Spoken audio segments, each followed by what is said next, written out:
La scie s'enfonce dans la chair du châtaignier avec une grande précision, guidée par un bras de robot qui usine des pièces de ce feuillu pour le compte d'un groupement d'entreprises, un cluster logé au Châtenay d'Oignon, dans le pays des monts et barrages.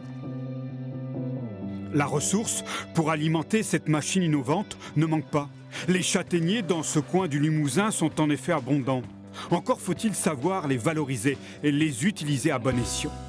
Il n'y a que vraiment en coupant l'arbre et à sa section qu'on peut être sûr de comment il est à l'intérieur. Ouais. Et ça, c'est assez décisif parce que c'est comme s'il y a une altération très haut, on ne la voit pas quand l'arbre il est sur pied, c'est difficile. Alors, pour éviter les déperditions au moment du sciage, le cluster a fait appel à des spécialistes helvétiques de l'école polytechnique de Lausanne et à son laboratoire des constructions en bois.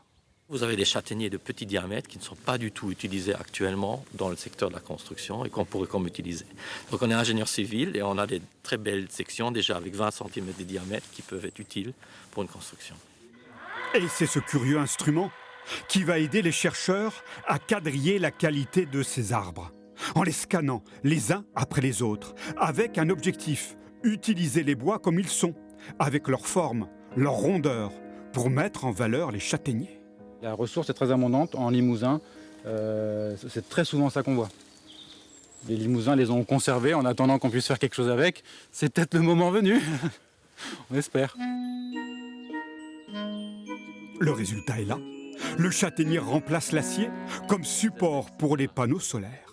On a quand même une belle surface plane quoi. Sur les 16 mètres, ça c'était quand même bien réussi. Quoi. Ouais. Pour un premier essai, là, pour une étude de faisabilité, preuve de concept, c'est vraiment bien. Quoi. Un bois de structure, résistant, discret, qui pourrait répondre à la demande locale dans un marché du photovoltaïque en plein essor. Les structures en bois, ça a l'avantage de relancer une petite filière locale de bûcheronnage, de garder la richesse localement. Dans la scierie simple et fonctionnelle, tout est prêt pour une nouvelle découpe.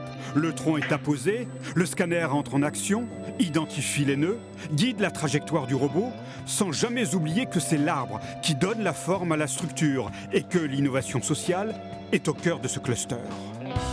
Nous, on va utiliser le scanner, mais c'est pour plutôt de la fabrication unitaire. Et à chaque fois qu'on va scanner un arbre, on va avoir un nouveau programme. Et le but, c'est pas la productivité, c'est plutôt d'assurer la faisabilité d'une structure un peu particulière. Cette structure, ce sera une maison de la pomme et de la châtaigne, afin de valoriser les ressources locales sur un territoire qui n'en manque pas.